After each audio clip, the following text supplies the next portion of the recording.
Well, good morning. It may be afternoon now, but let me start by thanking everybody who's spoken before me and who will come after. We have, by my count, cabinet secretary, 2 governors, 3 mayors, a county supervisor, I think 5 former or current state legislators, and all of you. It's a pretty extraordinary gathering. Thank you to Governor Schwarzenegger for making this happen. Thank you to Governor Davis, who's been a friend and mentor for so long, and thank you to all of you, because as you can hear, this is a more and more emotional issue for Californians who go through a double heartbreak these days. The heartbreak, first and foremost, of seeing too many of our brothers and sisters unhoused and too often on the streets, and the double heartbreak for that California dream, because you don't have to be homeless to feel that right now. That the one thing that California always had, in addition to its beautiful weather, the abundant jobs, and a new way of looking at tomorrow, was good housing, affordable housing for everybody. I'm not going to pick up where Mayor Faulconer left off, but I'm going to toss a lot of my speech aside, because this is, I believe, an issue we can't afford to weaponize, and one in which the answers are actually pretty clear. We've got Republicans and Democrats here, or in Governor Schwarzenegger's case, both. He's like half Democrat, half Republican, and 99% vegan, which is why he's double the man that I am. We've got people who are out there in those canyons and riverbeds and streets. We've got academics who have looked at how people feel about this issue and are assessing what works. But I read a book this Christmas break that changed some of the framing of how I talk about the issue of homelessness. It's called The Book to End Homelessness, nicely. And in it, it said, people mistake homelessness as a very, very complicated, problem requiring a very complicated solution. Right? Whenever we are out there and hear that, that's something all of us hear all the time. It said, actually, it's not a complicated solution. The solution to homelessness, and some of the back and forth even that we heard today when people try to talk about one group of the homeless, those that are on the streets dealing with mental health and or substance abuse. And then you find the 70% officially, maybe it's a little bit less, who have no mental health or substance abuse issue, but are emancipated foster youth and LGBTQ youth and families and women, 91% of whom on Skid Row have experienced sexual and domestic violence. The only thing that this very diverse group of people that mirrors literally the diversity of humanity itself have in common is that they are unhoused. So the solution is housing. But here's the complicated part. The complicated part is the system. Now, homelessness inherits in California the system that we set up, and nobody would ever design, certainly local government, here the way that we have if we were starting from scratch. Let's take 19 million people, chop it up into 5 different counties. In the biggest one of them, let's chop it into 88 different pieces, cities ranging from 4 million to supposedly 32, and everything in between. Let's then take away jurisdiction on schools and put that in a separate government, and community colleges in a different government, and vector control for disease in a different government, and water in a different government. Each one of these things, let's have 25 different stacks of government that are coterminous. In an area in which most people, if I have one more person from Glendale come up to me and say, I voted for you, I love you as mayor, I never correct them because I want them to feel that they did. We don't identify ourselves personally the way we have cut ourselves up politically. And yet you overlay a problem in which the solution might be simple, but the system to get somebody from street to housing is as complicated as we could possibly make it, and we have our work cut out. I want you to have some hope, because I've given too many speeches, and there's beautiful ones here today, and no way taking away from the substance of what we heard on the panel and the speeches. And it's remarkable that hearts actually are aligned on this. I keep joking about the strange buddy movie between me and Ben Carson, but when he reached out and said the federal government wants to help. I said, okay, if we don't weaponize it, when his boss suddenly said he was in Japan and the streets of Tokyo were so clean, but not in San Francisco and Los Angeles, to which Nan Roman, who many of you know, called me and said, we actually studied how they ended it in Japan, and it was they guaranteed everybody housing, lo and behold, and gave them an income. Instead of punching back at the president, which I'm happy to do when I need to, I said this is more important than the partisanship, and I wrote him a letter saying what the federal government could do to help. And that led to a conversation, and I'm so glad that Secretary Carson said go walk Skid Row, because I think all of us have. But when I have visitors to Los Angeles, including executives here for a conference, I say, go to this taco place, check out this Korean barbecue restaurant, but go to Skid Row, please. I know a mayor isn't supposed to do that. But I know that when people walk through there, as Secretary Carson did, you cannot help but be traumatized. And imagine living there. If the trauma of a walk through Skid Row affects somebody the way it did Secretary Carson, he said, let's figure out what we can do to work together.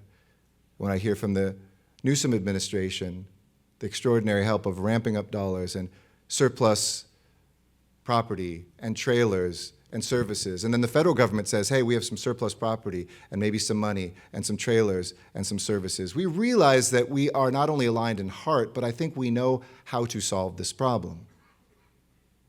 So the hopeful piece I want to concentrate on in my remarks today is something that is tactical. I spent 12 and a half years in the reserve component of the Navy as an intelligence officer. I sometimes joke, just like Pete Buttigieg, I'm the older, straighter Pete. And we learned the difference between strategy, operations, and tactics. I want to submit to you that strategically, we actually don't need a huge, new, bright idea. Because as mayor, I'm the receptacle for every crazy idea, right? And every great one. And it was 4 years ago I told my staff, I don't care how crazy the idea is, short of the cruise ships that we were supposed to park off the coast and put people experiencing homelessness in. Everything else, try it. Because we all have those conversations. Many of them have been initiated. Governor Davis and I just had one on the lawn at a party this weekend, in which somebody says, prefab housing, shipping containers, shared housing, mental health services, addiction, sobering centers. The list goes on until there's dozens of things, and I said, try them all.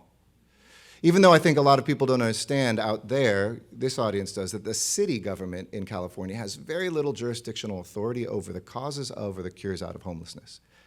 I did for a CEO of a big company in town, one of those word clouds like we saw from the poll recently, had foster care, veterans in war, mental health care, hospitals, addiction, policing, sanitation. It wound up being about 50 different words.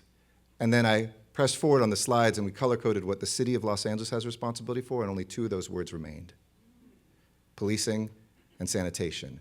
And neither of those is an answer to homelessness. So what we want to see and focus on now is how we can get a system to work better. Because 5 years ago, everybody said, we need a plan. County needs a plan. City needs a plan. We passed plans.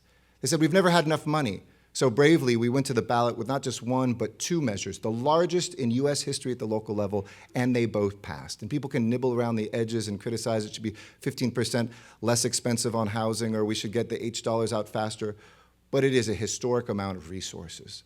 Then people said we needed to start building more shelter and more housing. We got rid of that old debate because there was too few dollars and people were always fighting over the 2. So in the city of LA, we have now 9 bridge shelters, like what Mayor Faulconer was talking about, open. And by the end of this fiscal year, on July 1st, we'll have 26 open, on our way to 29, 2,000 beds that didn't exist. We now have a HHH project that'll open on average every 2 to 3 weeks for the next 4 years. And we will get past 10,000, by the way, because it's not just HHH dollars. All of our dollars will get to about 13,000 new beds that we didn't have for folks that are experiencing homelessness who need supportive housing. We have these things in place, and guess what's happened? We are now housing 133 people a day who are experiencing homelessness in the county of Los Angeles, more than double what we did 2 or 3 years ago. But here's the other number. Remember that one, 133. 150 people a day are becoming homeless. So when you feel overwhelmed by the tents, It's actually not a big delta. If we have 18 fewer people become homeless every single day, or 18 more housed, or some combination of both, we're on our way down.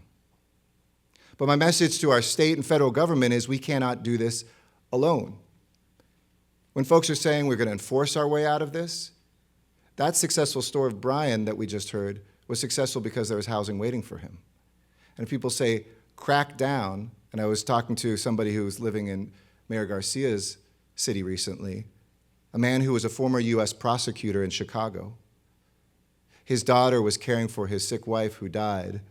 The trauma of that experience, they both came out to Los Angeles and they both were caring for her and then became homeless.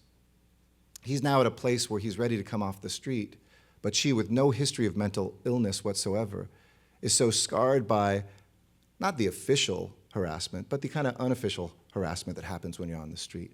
People saying, move along, a shopkeeper saying you can't be here, that she now trusts nobody. And he said, even though I can come indoors, I'm a father, and I can't come indoors until she does.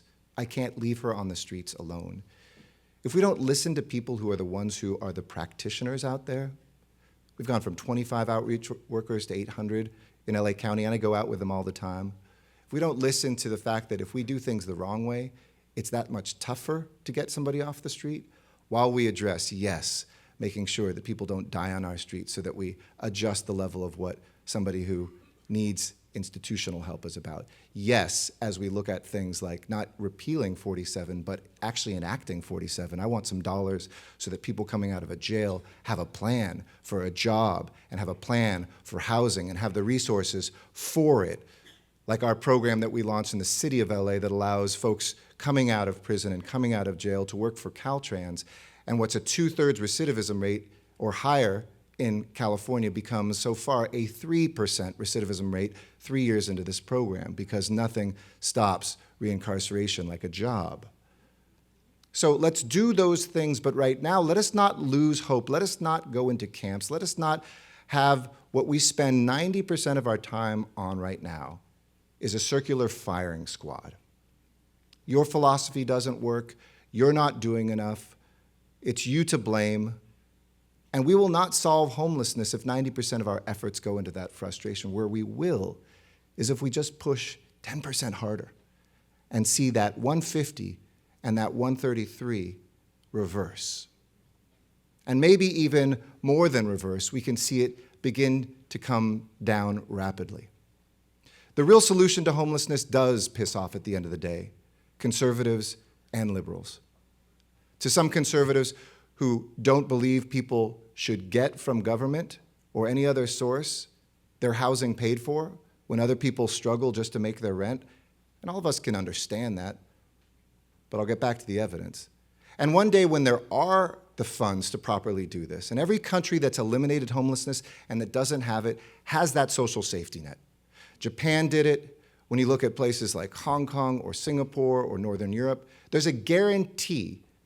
I've told Democratic candidates, and I've told Secretary Carson too, a couple of the candidates have put them into their agendas for becoming president, that why is it in this country we say if you are hungry and you qualify for food stamps, though there's a tax on that too from this president, 10 out of 10 of you who qualify for food stamps get it, because children shouldn't go hungry in this country. And then if you are poor and you have no medical care, 10 out of 10 people who qualify that will get Medicaid or Medi-Cal, as we call it here in California. But if you qualify for housing, that statistic is 1 out of 4 nationwide and 1 out of 8 here in this city. So it's a lottery. And 7 out of 8 are in cars, shelters, and on the street. So that piece kind of pisses off some people who don't want to pay more. But trust me, you're paying much more not to solve it. And then, and only then, yes, can we have that conversation, that luxurious, beautiful, indulgent, and yes, I hope to have that conversation one day of saying, now nobody has the right to be on a sidewalk. Because you can say there is an excess of beds or there is a right. Today, you will get a voucher, regardless of your immigration status, regardless of your age, regardless of whether you've served time. Because even we have vouchers today, it can take people 2 years to even qualify. Too many people don't qualify because we don't let them qualify. And this is federal red tape that we need to cut. And then when they get that voucher, they can go to 150 different apartments and never get in there. So when we solve those problems, then let's talk about whether or not we start enforcing anti-camping ordinances, because the most conservative Supreme Court, at least I think in my lifetime, says you can't do that until there's a bed for everyone. So here in Los Angeles, in conclusion, I was watching a movie on Amazon Prime. Nice piece of your membership with Amazon Prime. You get to watch their movies. The Lost City of Z, about this explorer who goes to South America because he's heard about this city of native South Americans that was built with gold. And of course, back in England at the time, people said these were savages. There's no way they could have built a great civilization. He was out to prove them wrong. And when he went off to the jungle, he had a young son. His wife actually was pregnant and about to have a young son. And he said in a letter to her, in case I don't come back, tell our boy, and he was quoting, I learned later, from Robert Browning's poem about the Italian artist Andrea del Sarto, tell our boy that his reach should always exceed his grasp. And I was thinking about homelessness as I watched this movie, because even when I try to watch a movie, I'm thinking about homelessness. And it hit me that that's what our work is. Each one of us has to stretch beyond what we think we can do. And we are right now. We never thought we could possibly build this quickly. And I know that's not what the coverage says, but trust me, we've never done it, and there's no city doing it at this pace in the country. We never thought we could get the state to give as much money, but we need more. Thank you, Governor Newsom, who gets this issue more than anybody, and that's a $750 million ask, but we're working with Assembly members like Miguel Santiago to go even further, because mayors have asked for $2 billion.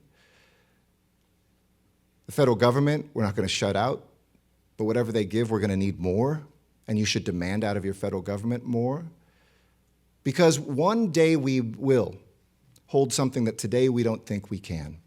That's the history of this nation, of the slave who died in chains fighting for her freedom so that her children would be free. This year, as we celebrate 100 years of women voting, think of all the suffragists who never got to vote, cast a single ballot. You think about two people who were in love their entire lives but never had the right to marry, but they fought for the right for everybody to marry. And if we believe that there is indeed a right for people not to die on the streets of Los Angeles and Washington, D.C., and Seattle, and Glendale, Arizona, and Glendale, California, then let's keep stretching to that point, and let's push onward. If you want any details about what LA City is doing, I had no time to do it. Go to lamayor.org/homelessness. I do an hour a month, 5 hours that detail, the next time somebody says we're not doing anything, all the work, and more importantly, the stories of the people that are out there on the streets. The second line of that poem I learned later, it wasn't in the movie, let a man's reach, and we should say a woman as well, let a person's reach always exceed their grasp. After all, what is a heaven for? Thank you.